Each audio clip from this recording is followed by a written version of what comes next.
It's time for the Phil Ferguson Show.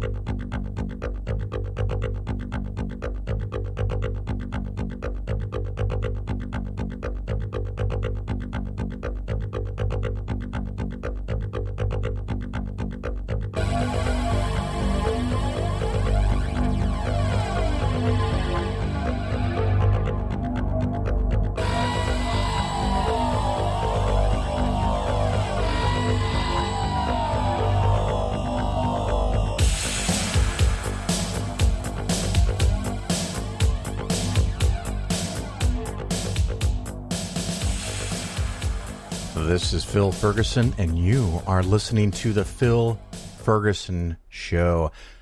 Got quite a bit of stuff today, but before I get into the details, I made an error. Maybe a big error. I'm going to even call it a double error because I was wrong two different ways in which I could have been right, but I was wrong about both of them. And it has to do with the last episode segment on international funds. So the summary is, and I'm going to have a segment after a little break to go into the detail and give you some more information about international funds. Now, the first part of the mistake is that Vanguard international stock funds do not hedge against currency fluctuations. Vanguard international stock funds do not hedge against currency fluctuations. They do hedge their bond funds. So that's good. And the reason they don't hedge the stock funds, I'm going to get into, and I read several Vanguard white papers, and they convinced me that not only was I wrong about the fact that Vanguard doesn't do what I thought they did, but I should be glad that they don't do what I thought they did. So we're going to go into that in the Investing Skeptically segment, but I wanted to get that just out in the open. I make mistakes, and this one was a doozy. So right away, I had to research, spend a lot of time re-educating myself, and it made me think of a famous quote. Let's see if I can find the quote here. It ain't what you don't know that gets you into trouble. It's what you know for sure that just ain't so. And the funny thing is, my entire life, I thought that was a Mark Twain quote. And according to most places I looked at, it is a Mark Twain quote, but apparently there's no way to find that he actually ever said it and no documentation that he ever wrote it. So the irony of the quote itself amused me greatly. A quote about what you think you know is what's going to get you in trouble. I thought I knew what I was talking about. I was wrong. And then when I looked at this Mark Twain quote, I thought always, ever since I first heard this quote, that was Mark Twain, and a lot of websites still say that it is, but I found a couple of websites that did some really intense research to try to find out when and how and where Twain first said this or wrote this, and could not find anything to support it. So that's a little life lesson for everybody, is don't be too confident about anything, because that's really when you can make a mistake. Other things that are going on, of course, in Oregon. I think it's Oregon. Oh, my God.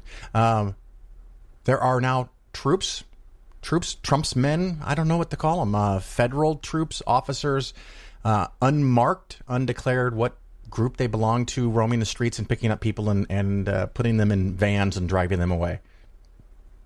Absolutely, completely unacceptable. And now it's apparently going to happen in more cities.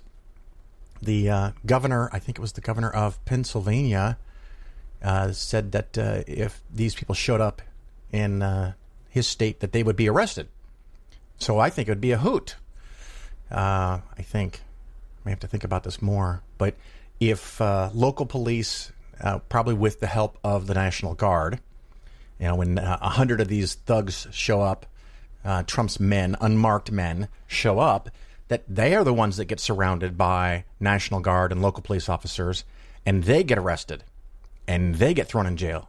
Because what they're doing, as far as I can tell, every part of it is illegal and unacceptable and just creates more chaos, which we'll cover some more. I think I have a commitment from the author of the book called Unholy, which goes into the history of Trump and how he became president and all the forces that aligned into that. And I think you're going to really love that. Hopefully in 1 or 2 weeks, 1 or 2 episodes, I dare say, we're going to have that. So that's some stuff that's going on. And of course, the market's been up in the last few weeks. Yay. Keep in mind that this would be a great time to rebalance if you're way overweighted in large cap growth stocks, because they've done phenomenally well, almost kind of spooky well, how some stocks have done. And of course, if you don't have enough bonds, the amount of bonds that you want for your portfolio, might be a time to adjust that. And if you have a lot of junk bonds, did a segment a few months ago where when you were counting on your bonds to protect you when the stock market went down 30+%, junk bonds went down 20-30% as well. So if the bulk of your bonds are junk bonds, they've mostly recovered at this point, but get a really close attention. Use Morningstar.com, type in the usually 5-letter code for your junk bonds or for your bonds and see if they're junk. And if you have any questions about what defines junk, you could ask me. You can send me an email, Phil@Polaris Financial Planning. Just send your phone number, include your phone number. We'll talk a little bit, and if we can solve your question over the phone, great. If it takes some more work, maybe then I'll ask for a statement, but don't start with that. Make sure you actually get the right email and that everything is cool and we talk on the phone. So, just keep an eye on things. Don't be stupid. If you're young and retirement is 15 or more years away, just keep adding money. I don't know what the stock market's going to do. It may go up. It may go down. It may go up and then down, or down and then up. Just keep adding money. In the long run, the odds are in your favor. It's the short run we got to worry about. So if you're close to retirement, make sure that you're building the cushion. Make sure that it's in mostly very safe bonds and not a whole lot of junk bonds. Oh, the other thing that you can look for to know if your bond portfolio is junk bond is you want to look at the yield. Really boring conservative funds might have a yield of 1.5 or 2 or 2.5. Anything north of 4 start to be a mix of either intermediate term or long-term bonds or some junk bonds or a mix of bonds and different bond strategies. Doesn't necessarily mean that fund is a problem. But if you have a bond fund that has 5, 6, 8% yield as declared in the prospectus, or that's what you find on Morningstar, if you want to own those kinds of bond funds, that's fine. That's your choice. I think it should be less than 10% of your bonds, so a small part of your bond portfolio. If you didn't want to have them at all, okay, I could work with that. It's nice because sometimes they do make a generous amount of money, but sometimes they don't. And what worries me is when people send me a portfolio that's half stock and half bonds, and 80% of the bonds that they have are junk bonds. You have almost nothing that I would consider as safe. And that's going to be a problem because junk bonds can, not necessarily will, but can go down dramatically when the stock market goes down dramatically. And so you have nowhere left to go to sell something that's not down. Anyway, my long intro, we'll take a quick break. We'll have the segment on international funds and the new information that I learned. And again, my humble apologies for fucking that up. It's not my intention, but you know what? When I catch that I mess something up, I want to correct it. And we've talked about that on the show before too, because I make mistakes. So I just want to get it right, more and more right, more and more often. And later in the show, our interview is with Chris Matheson. He is one of the co-authors and director of Bill and Ted's Excellent Adventure, Bill and Ted's Bogus Journey, a handful of other movies, so many that I'm not even going to be able to read the list. But of course, this year, 2020, Bill and Ted's Face the Music, new movie. I think we talked about how they're not even sure how they're going to release that because it's done, but there are no theaters. I mean, there's theaters, and there's nobody in them. Or at least no one wants to go to them, and they can't figure out how to make that work yet, so we'll find out. But the other cool thing about Chris Matheson is that several years ago, he wrote a book called The Story of God, a biblical comedy about love and hate. And it is a reinterpretation of the Bible from God's perspective. and explains why he doesn't know anything, why he keeps fucking things up. And, of course, Chris Matheson has a new book coming out, which is part of why we're talking now.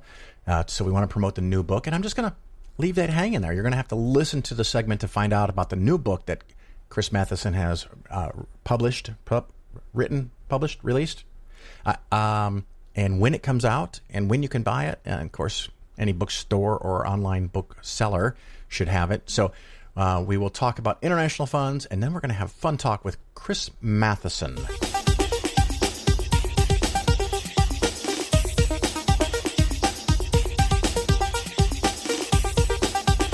Jesus says that he speaks in parables because the people, they just don't understand anything else. But the parables are often foggy and meaningless, and Jesus is snippy when even the disciples don't get them.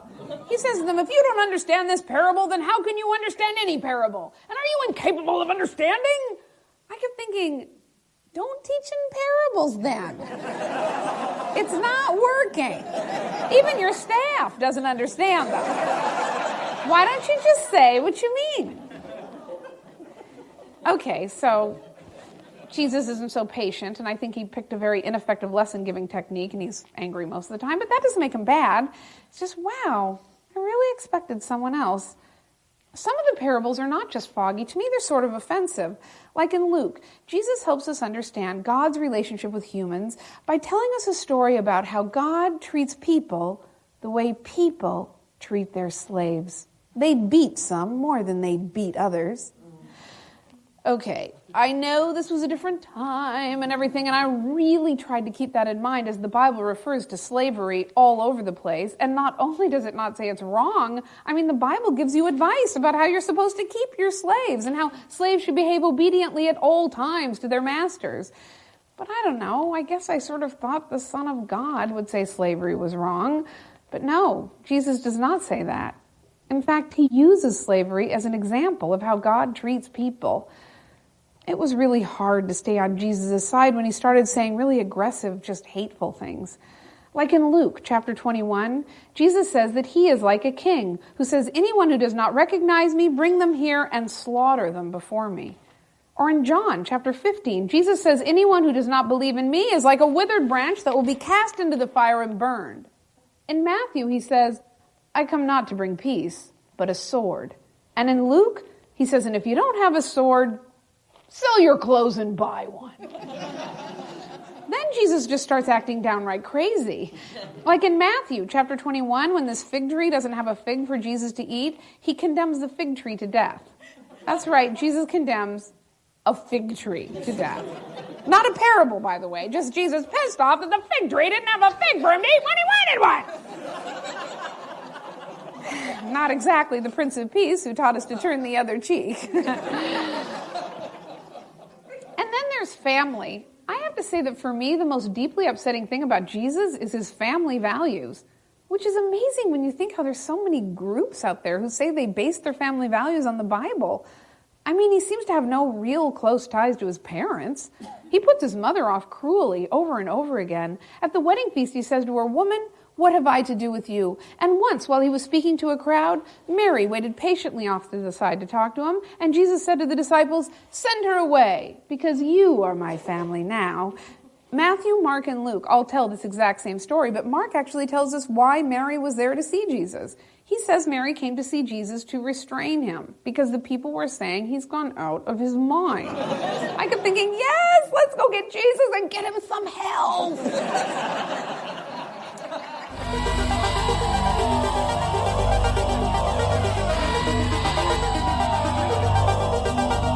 This Investing Skeptically segment is about international stock funds, keeping in mind that when I say international, I do not mean global stock funds. Typically, global stock funds own everything in the globe, when international funds would own everything not in your country. And this is specific to people who are in the United States investing in international funds, international stock funds, a la stocks in companies that are not in the U.S., or at least not traded in the U.S., not home-based in the U.S. So if you're in another country, this may not apply the same way, although you can read the things that I read because they do talk about other countries and currencies. So the crux of this is the big problem that I made, a big error that I made, the big problem I created is that I said that Vanguard funds are hedged against currency fluctuations. So if the dollar gets materially stronger or weaker against the basket of currencies, you're protected. That was wrong. Absolutely flat out wrong. And I don't know why, but after I put out that show, I thought to myself, how do I know that? A little too late I asked that question, but I asked it. And I reached out to my contact at Vanguard, and he double-checked and came back and said, no, Vanguard does not do that. And I thought, can you check again? Can you really? And he came back again and said, no, we don't do that, and we have a reason why we don't do that. And I said, oh, please give me some reason you don't do that. And when he gave me the reason, and I did some more research at Vanguard's website, I found out that not only was I wrong about the fact that Vanguard stock funds, international stock funds, don't hedge against currency fluctuations, you probably don't actually want them to. So I was doubly wrong, not only about the fact that Vanguard doesn't do something that I said they do, and that I don't think now I want them to. And so this is one of those wonderful moments. It was one of those moments where, if someone ever asks you, and I love asking this question to people when I'm having a nice conversation at a conference, can you tell me about something that you used to believe or think and then you changed your mind? And I love hearing those kinds of stories. And now this becomes one of my stories. The other one, of course, is I used to think that all psychics were scammers. Now, before you hear too much or you read too much into that, there is no psychic power. The question is whether the person who is self-proclaimed as a psychic is doing it intentionally as a scam, which, of course, could lead to self-delusion or the fact that they think they're being helpful. I always thought they were all scammers, but some of them genuinely believe in their heart, in their minds, whatever, in their soul, that they are helping people and they have a gift. And that's a whole, maybe I'll do a segment on that if you want. But in this case, so here's the deal. Vanguard does hedge against currency fluctuations in the international bonds, which is a really good idea because bonds might make 3 or 4%. They might make 8% in a year. They might lose 5%, at least a big basket of international bonds. And if you are using international bonds, which I do, as part of your cushion, you don't want that jumping around a whole bunch, or at least you kind of want to mitigate that volatility because you might want to pull some money out of the bonds to pay your bills. And for me, that's the purpose of the cushion. Now, if you want to do some kind of esoteric bond investing that's high risk and possibly high reward, which is totally doable with bonds, by the way, just because it's a bond doesn't make it safe. But we've talked about that, and that's not the point of this. But they do hedge against currency fluctuations with their international bond funds. So if the yield is 3% or 4%, you could reasonably expect to get that on an ongoing average, and you might be 12% one year and minus 8 the next year. But on average, you're going to get about what bond funds you should expect, regardless of any significant short-term swings in the strength of the dollar versus the currencies of the locations of those bonds. So we're covered there. Now, for international, they do not do this. And at first I thought, you've got to be kidding me, because currency fluctuations in the short run, and this is the part that I missed. In the short run, currency fluctuations can be pretty material. And so the US dollar goes up 10 or 15 or 20% over a basket of international stocks in different currencies, you could lose a considerable amount of money. So even if the stocks went up, say, 5%, if the exchange rate changed by 20 or 30%, maybe you'll lose net of 20 because you made some money, but then you lost some money in the exchange rate. And that's what I was talking about. That's what I wanted to protect. And there are funds out there that do that. So at least I didn't just completely make this up. And you can get an international hedged fund. The reason you may not want to do that is because of how this fits into the overall picture of your portfolio. The stock part is meant for long-term growth.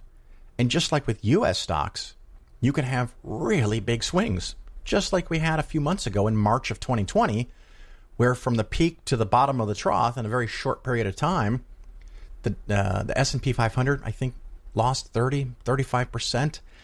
I'm not really worried about those intra-year numbers, but it lost a lot.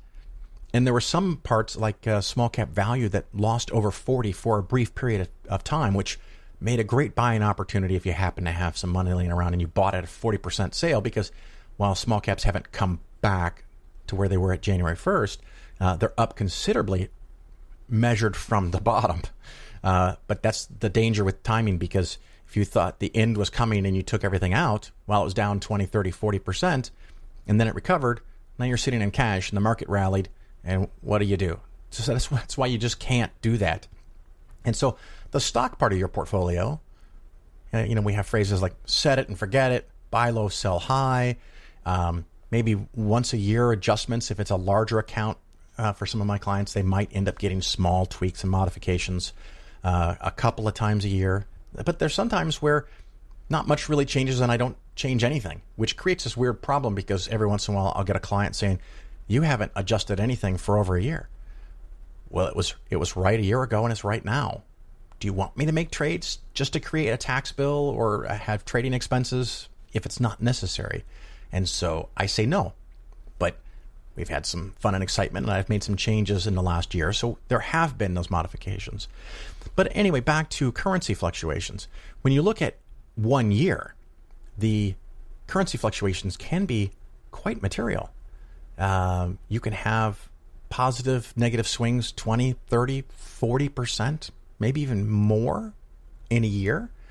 But when you look at a longer time period, just like the volatility with U.S. stocks, that goes down dramatically. So I'm looking at a Vanguard white paper here from August of 2018 called The Portfolio Currency Hedging Decision by Objective and Block by Block. Wow, I don't know. I think if you just Google Vanguard white paper currency hedging, you can find this and the other document that I found, and probably other things. If you can't find them, let me know. I can look up the link, or maybe I saved it as a PDF. I can send it to you if you really want to dig into this. These white papers are pretty technical. Graphs, charts, formulas on the explanations in detail of the research that they did and the conclusions they came up with. But anyway, so 1 year fluctuation of currencies can be pretty dramatic. 40, 50% is possible. The 3 year currency fluctuations can be plus or minus around 10%. Okay, so that's way less than 50%. And if you go out 20 years, the currency fluctuation effect is 1% or 2%. So in the long run, the fluctuation caused by currency fluctuations is a very small portion as compared to the volatility of the investments themselves. And so its relevance becomes much, much smaller. Well, now, the trick is, and I don't know if you caught it when I said plus or minus, sometimes having unhedged international stocks does you a big favor. It can also hurt you a lot, but it also can do you a big favor. And when international stock funds, international index funds, are not hedged, they are technically more volatile. They have greater ups and downs, which is something we want to control somewhat, but we don't want to experience long-term losses to reduce short-term volatility. Because if you're really worried about volatility, the absolute best thing you can do is get a whole bunch of cash and put it under your bed.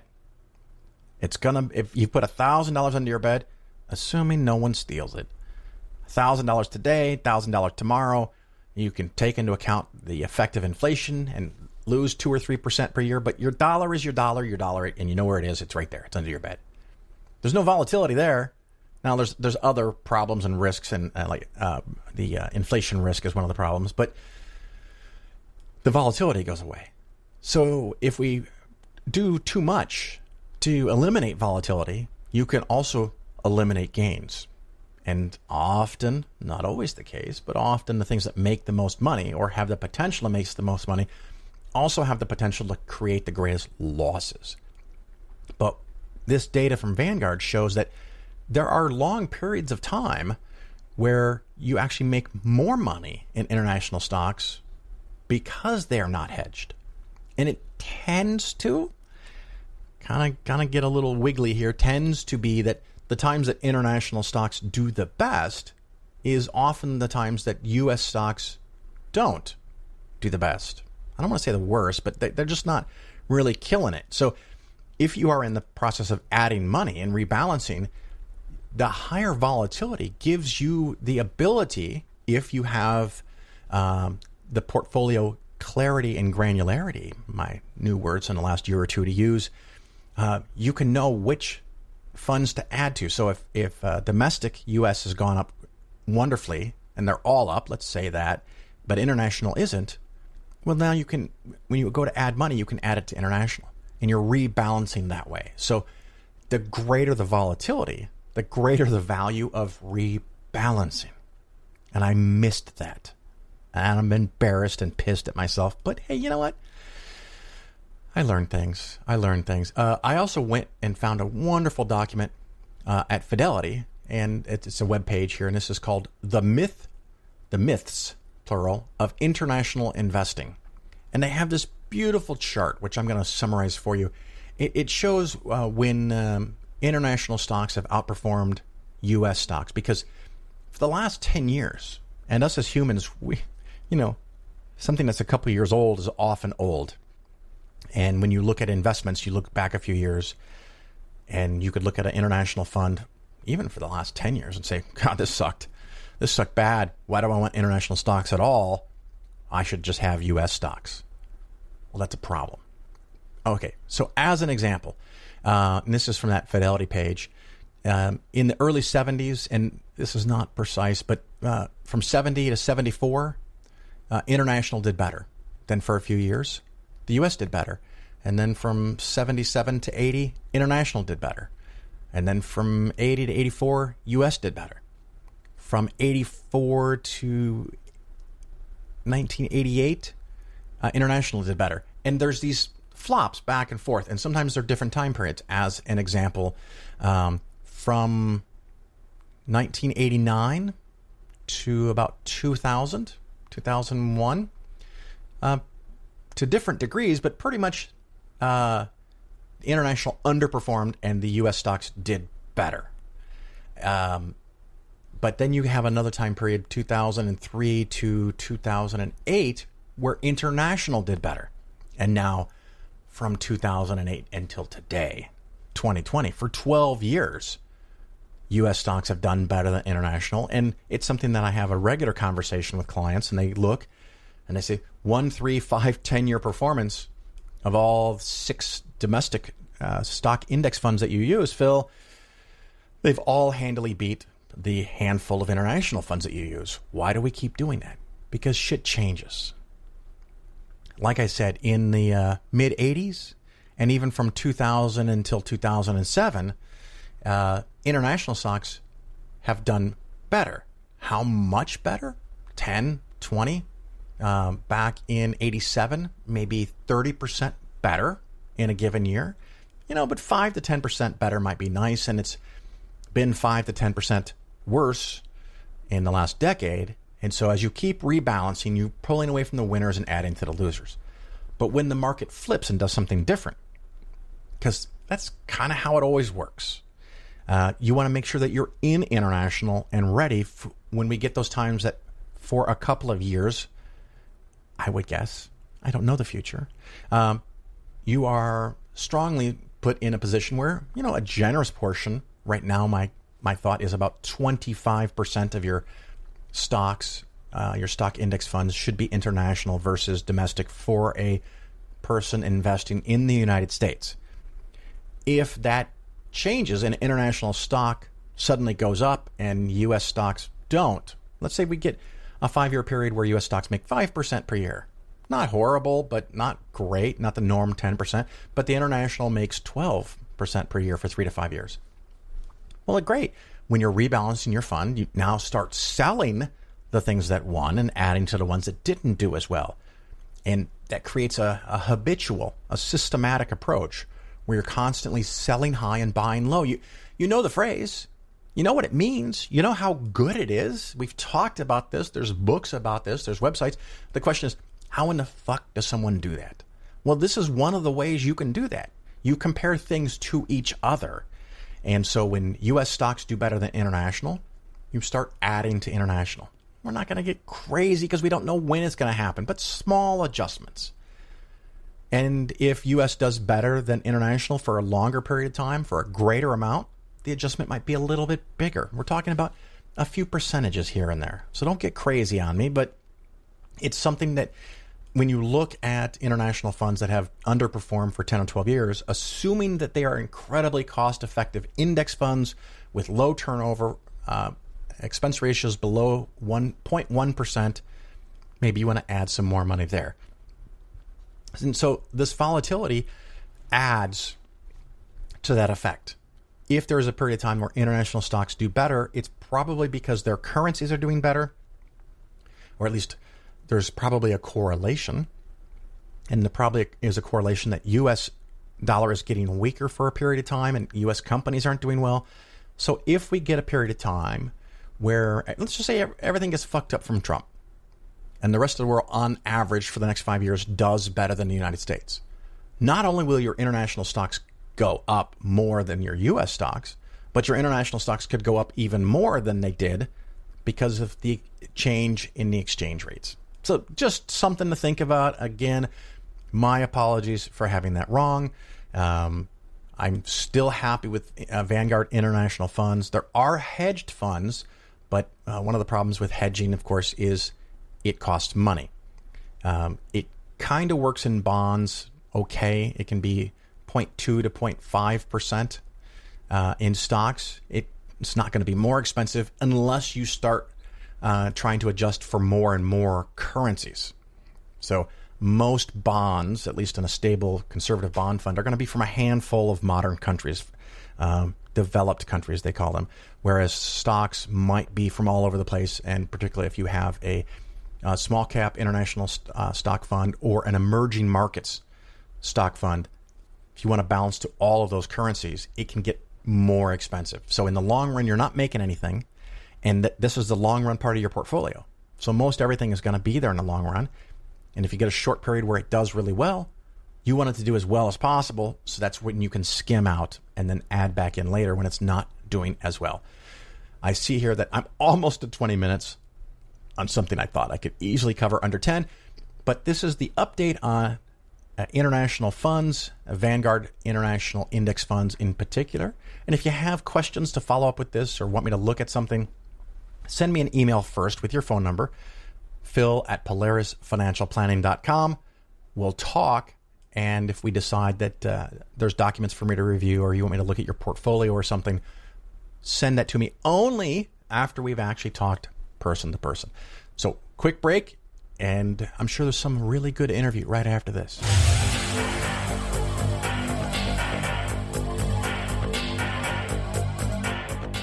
The Phil Ferguson Show is for educational purposes only. Nothing said on the show should be interpreted as personalized investment advice. Your investments should be based on your situation, and you should consult with your financial advisor before taking any action. The show may contain ads. These ads are placed into the show by the hosting company after I finish recording and editing. I have little control over the content of the ads, and you should not assume that I support their products or claims. If you choose to support the show via the new Patreon page, that support does not create an advisor-client relationship. You're listening to The Phil Ferguson Show. All right, everybody, welcome back. I am so delighted you still are here despite all the bullshit before this moment.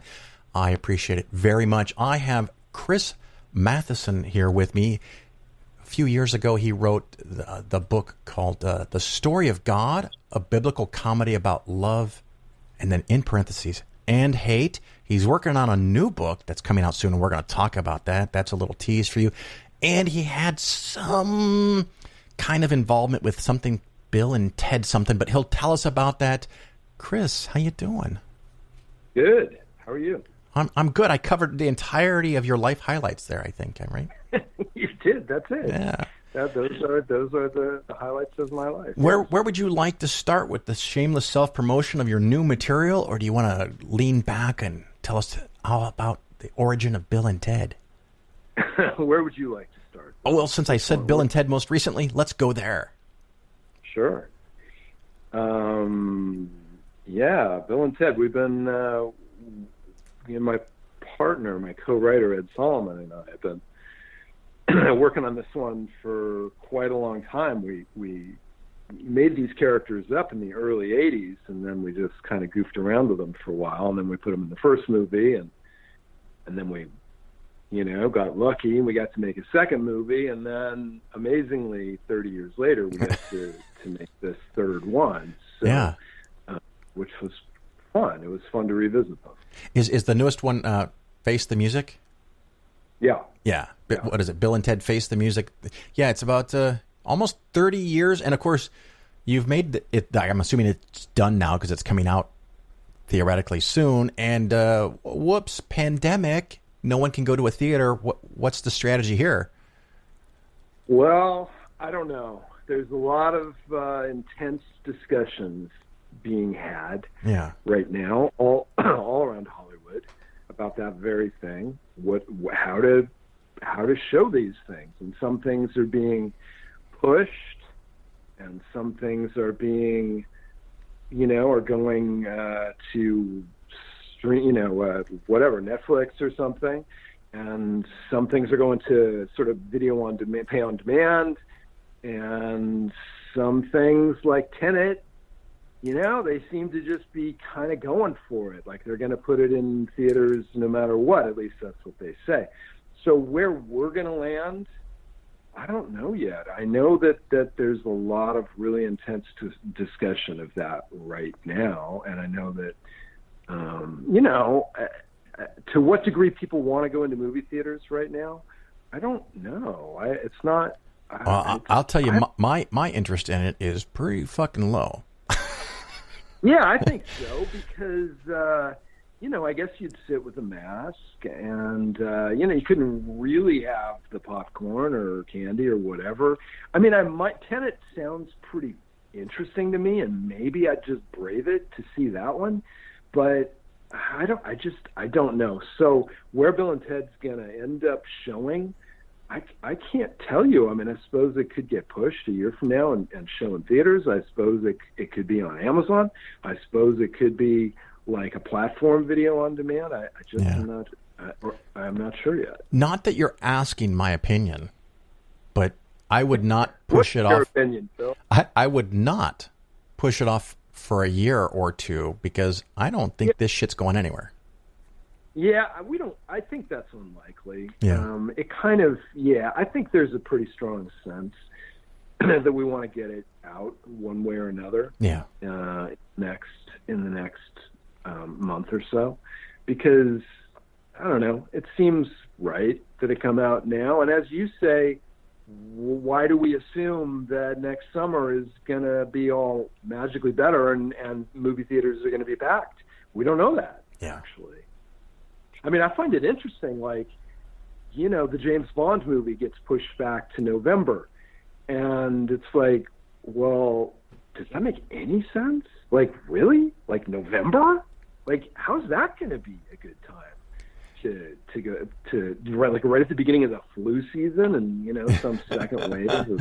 It seems crazy to me. Yeah. So this was all really complicated for movie people. I mean, they're really just trying to figure it out. I think this sounds, from a movie perspective, even worse than a writer's strike, because that could end. Our movie theater, what's going to happen to movie theaters? Who knows, right? Who knows? I mean, if there's no movies to show, how long can they stay in business? And then do they reopen when on the other side, when there's a vaccine? I don't know. I don't think we know yet. Well, and I think the fastest vaccine ever created was something like 4 or 5 years after the virus disease was understood. And there's is that true? It takes that long? Yeah. Wow, I think that long. I thought it was like 2 years. And of course, the the people who don't know anything about viruses often say that this is a lot like the flu. We have flu vaccines, kind of, but we don't have common cold vaccines, and we don't have an AIDS vaccine. Right. And that's been around for a while. Yeah, that's been around for a while. So there's no way to know for sure. So it could be years, right? Yeah. So who knows? Who knows? Some movies kind of need to be seen on a giant screen, a Star Wars movie or a Marvel movie. Yeah. I don't think our movie has to be seen on a giant screen. So I think if it ended up going, whatever, to somehow to HBO Plus or something like that, I think it would be fine. Yeah, Netflix or Amazon, as long as they pay you enough. I mean, you take it. Yeah, and you run. as long as they pay. And when you say pay us enough, you don't mean me personally, because I don't get it. But yes, as long as they pay for it. Yes. Yeah, because it's got to be out there, because I'm sure merchandising is incredible, and the dolls and toys that are going to come out of that movie, it's going to be amazing. There's a decent amount of that stuff, yeah. Well, there's a decent amount. That is fantastic. Why don't you tell us a little bit about this old book, The Story of God? I think I had that on Audible. I think I listened to it. But if not, I know I heard some segments years ago, and it was cracking me up. So walk us through that. It's the story of God as told through the Bible. I used the Bible as my source material, and I quoted constantly chapter and verse, like, this is the story. This is what actually happens. But we're kind of inside his head as he goes through the whole thing from Genesis to Revelations. And I tried to make sense of it. Like, who does this guy have to be in order for this book, the Bible that is, to make sense? In order for this to make any sense, who does this guy have to be? And I just ended up thinking, well, he's either a complete fraud. You know what I mean? It's either like the Wizard of Oz, or it's like, pay no attention to that man behind the curtain. He's not really, he's not really God. He's just a fake. And he kind of knows it, and he's really, really insecure about it and really blustery about it. Or he's a fool, because there's that possibility if you take it seriously. He's an idiot. Like, his judgment is so bad. He just, keeps stepping on rakes and hitting himself in the head. It's just almost everything, nothing works out. It's like he's omnipotent, and most of what he does doesn't work out. And I found that absolutely hilarious. I just thought it was such great. It was just such a funny joke to me. And then the third possibility is well, no, he's insane.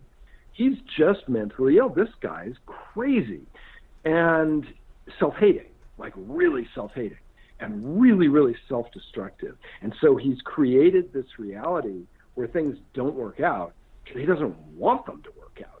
Because he just wants to punish us, and he wants to punish himself. And so I ended up thinking that was probably the most interesting, although I kind of play with all those ideas throughout the book. But it's his journey, and I thought he was just a fantastically funny comedic character. When I read the Bible, I read it when I was I wasn't raised religious at all. I had no religious background. In New Agey crap, I guess. Southern California New Agey bullshit. So that, but no organized religion.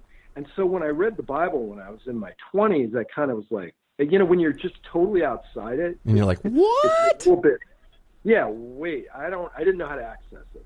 And then I read it again in my 40s, and I was like, oh fuck, this is hilarious. This is absolute gold. This character is absolutely brilliant. And so I would just go through and just take notes on it and just scribble oh my God, that's funny. Oh my God, that's ridiculous. And I just tried to string all that stuff together. So that's what the Story of God is. It sparked in me the comment made by Alfred to Batman in one of the many Batman movies, and I don't know which one it is, where Alfred said, Some people just want to see the world burn. And well, he does, yeah. And it kind of sounds like, God, I just want to see how bad I can fuck things up and screw people. Let's have some fun with this. He's so mean. You just almost can't believe how mean and punitive and vindictive he is, and like sadistic. And you get to Revelation. And Revelations is, obviously it's a kind of a fever dream of a thing. But still, there's like a narrative of what God's doing. And he's such a homicidal maniac. He's such a, like at one point I was like, he's like a James Bond supervillain, He's just like, he's so awful. He just wants to kill everybody, to kind of torment them. He's so brutal and horrible. He just wants to see, he really, I ended up thinking like, everybody's going to burn. Everybody's going to burn. Nobody, like in the end, they're all going to go to hell. Nobody, because he doesn't like anybody. Right. And nobody's loyal to him. Ultimately, everybody betrays him. And he's paranoid. And I think in the end, he'd send everybody to hell. And he'd just be all by himself. Well, for a minute there, I thought we transitioned to Trump. I'm sorry, I kind of lost focus there. Yeah, there's definitely a kind of weird link in this pathetic bullying megalomania. Yeah, definitely. Yeah, you're the most powerful man in the world, and you've got to go start a fight with your lead science person. You're the most powerful guy in the world, and you've got to constantly be strutting around going like I'm the most powerful man in the world. Like, you don't need to do that, dude. Yeah. Did you see the 30 or 40 minute monologue where he described descending that ramp a few weeks ago? Oh, in the Tulsa speech? Yeah. That one? Yeah. Where he kind of just helped. I kind of skimmed it. It's hard for me. I can only subject myself to so much of him, and then I hear you. I'm just thinking that might be another theme for a book. I've thought of it. I have thought of it. It seemed to me funny to take all his books and just go and just write something that's just like My Story by Donald Trump, just really get in his head and just write. Then I thought, you were talking about punching down. Yeah. Punching down. Punching down. So for the listeners, I have only a couple of rules on the show, if any more than this one. But guests are not allowed to punch down, which I mean that we can't use this platform to talk about somebody less powerful. And then the joke I often say is that we can say anything about Jesus and God that we want because I have an open mic here that Jesus at any moment can correct us if we get anything about his life wrong. So he hasn't yet done that, so I'm batting 1,000, 100% accuracy when I describe Jesus. Yeah, those guys can take care of themselves, right? Yeah. They're supposed to be all powerful. They should be able to. Well, one of the things I used to do, and I just got really tired of it, is that I'd leave $5 out on the nightstand at night. I figured, if the guy needs some dough, he's everywhere. Just pick it up. Never showed up. Didn't take it. No, never take it. It's one of those things like the minister at the church always tells you that prayer will solve your financial problems. Prayer and, of course, giving the church 10% of your money. But the church itself never relies on prayer for money. They get it from you. I kind of think that's a lack of faith, and I find their lack of faith disturbing. Yeah, I hear you. and so you're working on a new book, and it's about... Well, it's done. It's actually coming out. It comes out in a few weeks. I finished with this, with this kind, and I actually followed it up. I wrote a kind of a sequel called The Trouble with God, where I just thought, well, I'm just going to keep going, I'm going to tell his story through the Quran. I'm going to see what that's like. So I followed him through the Quran and through the, I kind of just thought, well, he's the same character. That must have been rough, man, to do that a second time. That was great. It was great. Okay. I love him. He's a great comedic character. I thought maybe you were sadistic there for a minute or something. Just you wanted the abuse. I think he's super fun. So I finished, and then I took him even through Mormonism, that was a little masochistic reading the Book of Mormon, because the Book of Mormon is genuinely just bad. I mean, the quality is bad. You know, whatever literary things you get in the other books, and you get a little bit of poetry here and there. Man, you don't get shit in the Book of Mormon. It's just a piece of shit, man. It is just an absolute... It's almost like someone impromptu made it up while putting their fucking face in a hat. Yeah, almost, right? Yeah. Almost has that feeling. Yeah, it's so cool. Right. I remember a Mormon saying to me once, well, do you think that... So you're saying Joseph Smith just made it up? Well, yeah. Obviously, Joseph Smith just made it up. Of course that's what I'm saying. And of course, you can see it. Anyway, so I finished with that. I finished with that God character. And I was like, well, what am I going to do now? You know, this is kind of fun, poking at these absolute truth belief systems, right? The capital A, capital T belief systems. You know, just the gall of these assholes, just like, we know absolute truth, and we're going to tell you what absolute truth is. And so then I just turned to Buddhism because I'd met a few American Buddhists, and I just thought they were the most insufferable assholes I could ever Oh my God, experience. I almost said that myself. Smug. Oh, they're so smug, and they're so pleased with themselves, and they think they're kind of sanctimonious. And so my starting point was like, ugh. And then I read, so I started reading all the Buddhist stuff, and I was like, oh my God, this is just as laughable. They've gotten a pass somehow. Yeah. Like, oh, that's the cool one. Oh, you can be a cool guy and sort of be a Buddhist, but not really. It's every bit as laughable, and it's really fraudulent, and it's really mean-spirited and ugly. It's like none of the things that they claim it is it. And so I thought, well, I'm gonna fucking go after that one too.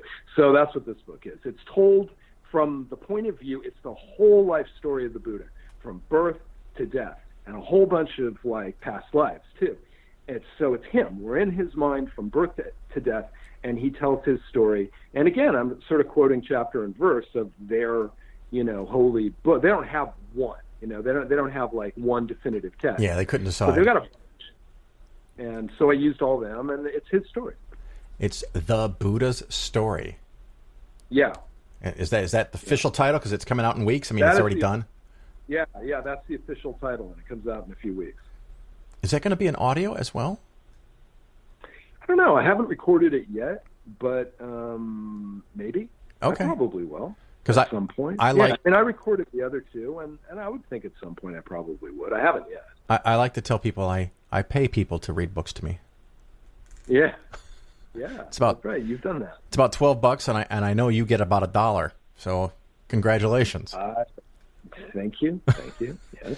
So that's it's amazing how little people actually make from books and audiobooks. It's kind of downright scary. I guess you must feel like you got something that's got to get out. I mean, there are people who break out, obviously, and make a lot of dough doing it. Yeah. But I don't know. I mean, it's not really something you go into. It's not something I went into thinking, I'm going to make a lot of money off. Well, that's good, because you would have been so wrong. I would have been so wrong. Yeah, I would have been very mistaken if I thought that. Well, excellent. And of course, you're not going to be anywhere we can see you in the near future, right? No talks or anything, because you can't go out. Not really. I mean, Ed and I are in Bill and Ted, so if you go see Bill and Ted, we're in it. Well, and be thankful at least you got production done before Corona, right? I am. I'm glad for that, and I hope that the movie is a good fit for this moment. I hope. And so, do you think if someone loved the first two, they're going to still love this one? I think if you love Bill and Ted, if you love the characters, then you should, because it's 30 years later, and they've grown up, and they're not, we didn't just try to, they're not like 17-year-old boys in full-grown men's bodies. They're adult men, but they're still Bill and Ted. Their mindset is still Bill and Ted. They still kind of think like Bill and Ted and act like Bill and Ted. So I would hope that, and Ed and I wrote them, so the basic whatever sensibility or voice is the same. So I would hope if you like the first two, you'd like this one. Yeah, and I was really impressed. Some of the clips that I've seen, the actors look just like the other actors, but older. The technology of artistry of movies is amazing. How do you like? What do you? I'm not sure. I'm just being a total smartass. Oh, I see. Okay, got it. Yes, you're right. It is the same people, right? Yes. Yeah. Anyway, sorry, I was too obtuse. My apologies. No, I was down. What else have you got going on? What else are you working on? I mean, if people would just wanted like a little laugh, my son and I made this thing called God's Art Museum because he's an artist. He's a visual artist. So we spent a lot of time in art museums. And we were just struck by how stupid the story of God looks, even in these great paintings by the greatest painters who've ever lived, like, Michelangelo, Leonardo, and El Greco, and, whatever. Like, these are the greatest painters who've ever walked the planet. But this story is so dumb. It's just inherently so laughable that it looks laughable. So basically we put together this like 35-minute thing, which is ostensibly God in his art museum. Yeah. He's got like every painting in the history of the world in his gigantic empty art museum. And he's just walking through, looking at these paintings and just getting angrier and angrier because he realizes that they all make him look stupid. So that's called God's Art Museum, and it's like if you just YouTube God's Art Museum, we just did that a while ago, and that was that was pretty funny. And then we did a little follow-up of that, which is about Bosch and the Garden of Earthly Delights, which is one of the craziest, most visionary, loony paintings ever, which is very, very religious and just insane. It's like completely insane. So it's kind of the same thing, God looking at this painting. It's just, the joke is God looks at these paintings that are supposed to glorify him, but they just end up making him look like, a dipshit. So that's the joke. Like a half-written character. Yes, like a character that doesn't really make any sense. Well, you've got to get a hold of whoever does your Wikipedia page because that's not listed on there. I know, it's not. I wish it was. It's been a whole year. Because I would like for more people to watch it because I actually think it's pretty amusing. And we had fun doing it. I'm tempted to click on it, but I don't want to accidentally get the audio in our feed here. But I see it. I see it on YouTube. I'm gonna check that out after we're over. It's cool. God's Art Museum. 30 minutes, 36 seconds. I can handle that. That's not too long.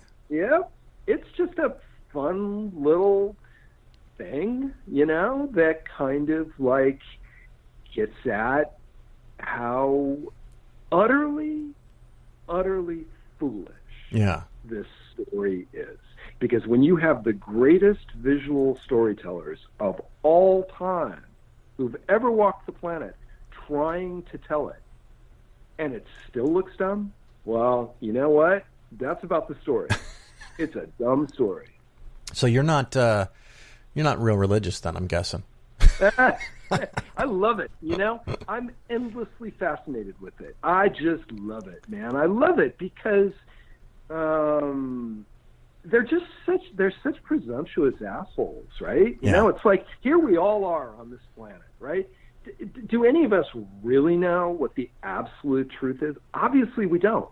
How could we? Yeah. How is that even conceivable? It's inconceivable. Nobody, and even if for some crazy reason you happened to know the absolute truth, you know what? You wouldn't know that you knew the absolute truth. You just have bumped into it, and somehow you'd know it, but you wouldn't know you knew it. Yeah, you can't back it up. None of us. No, you can't back it up, right? So then you get these pricks. It's all dudes, right? Of course it's dudes. It's always dudes. Yeah. And they're just like, no, this is reality. This is the story. Here's how it is. Here's how it began. Here's how it's going to end. Here's what you should do. Here's how you have to behave. And it's just like, well, fuck you. Fuck you. Wait, here's your next movie idea. Yeah. And you can totally tap into this Christian market. The next movie is Bill and Ted's Born Again. Bill and Ted are born again. We always find it funny, like in the Bill and Ted movie, like in Bogus Journey, they go to hell. Yeah. And it's like, right, of course they go to hell. Nobody ever asked us why they go to hell. Why do they go to hell? Because they don't believe in Jesus Christ. Yeah, right? yeah. That's why. So they're going to That's why you go to hell. They're going to get born again, and now you can go up to heaven and show how hysterical it is. Now they could go to heaven. I love portrayals of heaven because they're always so weird and like awful and deadening and boring and pinched. They sound hellish. There's not a vision of heaven that actually sounds good. I mean, hell's supposed to be terrifying and awful, but it's like really exciting and dramatic and spectacular and horrible. And, theoretically, people could be, fucking and drinking and eating and doing all these, supposedly bad body things. In heaven, in the Bible, like basically heaven is you just pray all the time. You get God's name stamped on your forehead. Yeah. And then you just pray forever. It's like, I was going to write a movie once called Escape from Heaven, where somebody just went to heaven. Like, I don't know why they went to heaven. They're just like, I hate it here. And they're just like doing everything to try to get out. I have a friend that wrote a song like that. And he had, the character in the song had a terrible car accident and goes to heaven. And he's like, what is this? I'm like, you were in heaven. And he had to, through the song, learns more about it and fights and finally gets out of heaven. But the only way that he could get out of heaven is to go back and survive the car accident. So he comes out of the car accident alive, and he dedicates himself to breaking every fucking law possible. So that just to make sure he goes to hell. Yeah, because he's like, I'm not going back to that place. Yeah. Oh, they're just awful. Yeah, visions of heaven are so depressing. Well, and the idea, of course, that all of your friends and family can be tortured in hell, and you're going to be in heaven happy. Again, this kind of goes to you are the smug prick then again. Some of the early church fathers, they actually openly say that. Like, I can't remember like which one it is, but it's early, like in the year 350, or they're like right around like Saint Augustine, like in that era, and they just openly say it. Like the point of like the greatest moment, the most joyful moment, is like being in heaven and looking down and seeing all those people who disagreed with you tormented and burning. Yeah. Like they just shout it. They go there. They say it, And Just they're own really, it. They're really honest about it. Yeah. You did the part on Mormonism. Did you ever go see Space Jesus? Space Jesus. What is Space Jesus? Okay, well that's a big fat no. So when you go to Salt Lake City, and I've been to Salt Lake City, but I have not seen Space. Yep, there's the entire city block that's behind a wall. Yeah. And you get we had a tour guides. We had these two tour guides that were some Polynesian islands, and of course the tour guides are the most gorgeous people you could ever meet because they're there to promote the religion, and they take us into the tabernacle, where they have the choir and other places and other events and tell the whole beautiful story of Joseph Smith and all this stuff. And near the end of it, you go up this ramp that goes around in a circle, and it's kind of like not Space Mountain, the ball in Epcot, where you go up around and around, and you finally come into this giant open area in this round dome that looks like it'd be perfect for a planetarium. And off to one side, there's this like 40-foot high Jesus, and behind him is space on the wall. Oh, man. And so love it. That's known as Space Jesus. And it's when I saw that, you're talking about God's Art Museum. Yeah. I saw that. I could not physically stop myself from laughing out loud. I thought that was so pathetic and so impotent that, and it is. The two guides that showed us this were just like, this is Jesus. And I'm like, oh my God. Did no one tell you that this is horrific? But there it is. That's Space Jesus. Space Jesus. Damn. Well, because you get a planet with Mormonism, Yeah. Is that, I read the Book of Mormon and I read but I could never really understand what exactly was being promised. I mean, in terms of all that's become a god yourself and you'll get the following things, I wasn't really clear on that. Yeah, I think it might be clarified in some of the supplemental documents, like you were talking about. Buddhism isn't really a thing. Mormonism has these other texts, some of which they bought, obviously complete and totally fraudulent, but they still stick by them. And of course, they have the gift of prophecy, where they are constantly learning new things about what God wants. But it's great, because once you crack the door open, these idiots, they're always pulling the same trick, right? Yeah. Like, the door's cracked open again for me. The door has cracked open again for me, for us, but not for anybody else. No. Door slammed. Because they realize that, like, if the door's open, well, shit, it could be open for anybody, anywhere, right? So they don't want that, but they definitely want to say, no, it's God has decided to speak again to us now, to me now. I love it it's not in the Book of Mormon, but I think it's in what they call the Pearl of Great Price. Yeah. Which is kind of a supplemental work, where, like, God talking to Smith and telling Smith that he has to basically, have sex with this girl that he didn't really want to. No, he doesn't want to. Oh, God, no. But God is commanding him to do so. What are you going to do? And then God commanding people to give Smith money. And, oh, my God, it's so great. It's so transparent. That's the thing about these assholes, right? I was saying these assholes, and they're such bullies. And they're incredibly audacious. I will give them that. They have audacity. I mean, unquestionably. But it's like, it's so self-serving. Once you see it, and you see how self-serving it is, how laughably self-serving all this stuff is, then it really is just like, pay no attention to the man behind the curtain. It's like, well, right. This is like, you're not interested. This is just like, it's a power play. It's a status play. You just want stuff.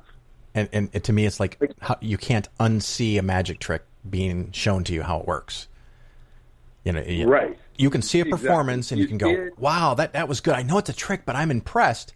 And when they show you how fundamentally basic the trick actually was, the magic's not just the magic itself, the magic act, but the amazement of you watching it, it's gone.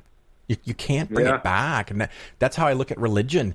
And I wonder, how does anyone actually believe this shit? It's so obvious. I know. It's so obvious when you see it. It's like, oh, come on. Really? Yeah.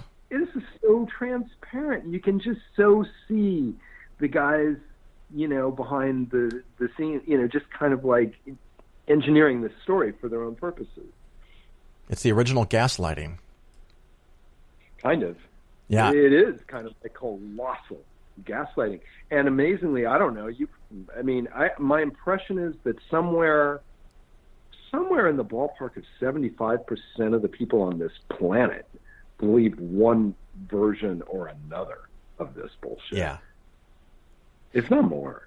And it's like, there was a movie that The Invention of Lying.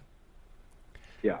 Where he starts telling these stories and people just believe it and want to hear more of it because it's so pleasing and satisfying. It's just like, it was a little something that somebody said once 8,000 years ago and it got out of hand. Yeah. Just completely got, and they were able to get power and control and money and comfort, and people would just bring them food and all they had to do was wave their hands around a little bit. And they're like, well, shit, I'm not ending this gig. Yep. I don't have to go out and mind the flock. They just bring me a sheep every month. Yeah. I just get stuff. Yeah. They just bring me stuff. And I get to be the king. I mean, it's like, I suppose if you can pull it off, it's an incredible play. And I would assume, at any given moment, I assume as we speak, there are literally hundreds, if not thousands of dudes on the planet, maybe some women now too, but trying to figure out some way, thinking that maybe they're the next one, thinking that they're next prophet. God's talking to them. God's giving them new information. They've got some big story, and oh my God, they're going to get such perks out of it. Yeah, half a dozen jets and private things and cars and mansions, and what are you going to do?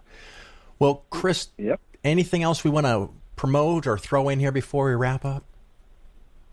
I think I'm good, Phil. I think I've done my selling. You've done your selling. Well, everybody, once again, Chris Matheson, one of the writers, not the writer, one of the writers of Bill and Ted's Excellent Adventure, Bogus Journey, Face the Music, also YouTube video, what I'm going to watch next, God's Art Museum, and of course, the books, The Story of God, a biblical comedy about love and hate, The Trouble with God, a divine comedy about judgment and misjudgment, and the new one, Buddha's Story, the Buddha's Story, right? Is that?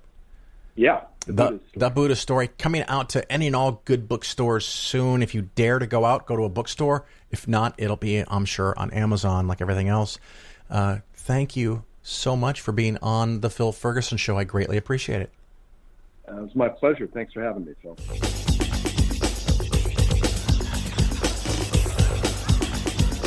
There are people who believe that dinosaurs and men lived together, that they roamed the earth at the same time. There are museums that children go to in which they build dioramas to show them this. And what this is, purely and simply, is a clinical psychotic reaction. They are crazy. They are stone cold fuck nuts. I can't be kind about this, because these people are watching the Flintstones as if it were a documentary.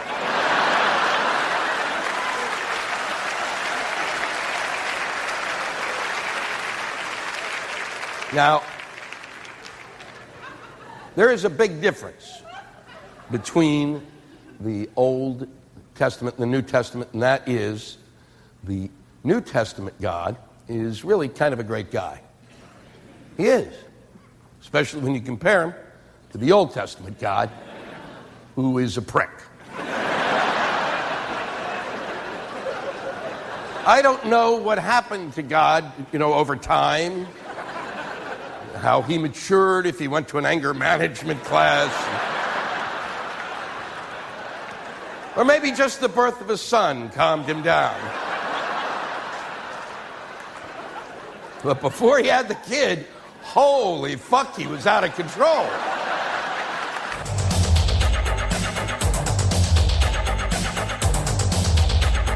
You're listening to The Phil Ferguson Show. Thank you again for listening to the show. I greatly appreciate it. And of course, if you like the show, there's a couple things that you could do. One, you could go give a 5-star review in any place that takes reviews. I think that's Apple Podcast and Stitcher. And of course, if you know of some other location, let me know. If you wish, you can go to patreon.com/Phil, and you can contribute $1 or more to the show. The top tier is $6.66. If you want to have some fun with that, it's just a kind of a way for you to say, Phil, thank you for the show. I guess that's really all I have for today. And unfortunately, or fortunately, I still have a lot of work to do actually with the job, the Polaris Financial Planning. So I'm going to go do that and wrap this up. And maybe sometime next year in 2021, there will be a conference maybe, and we can hang out and have a drink or something. But fingers crossed that this will all get better. I don't think it's going to get better before January 21st of 2021, but maybe it does. Anyway, thank you for listening to The Phil Ferguson Show. I greatly appreciate it. Until next time, ciao.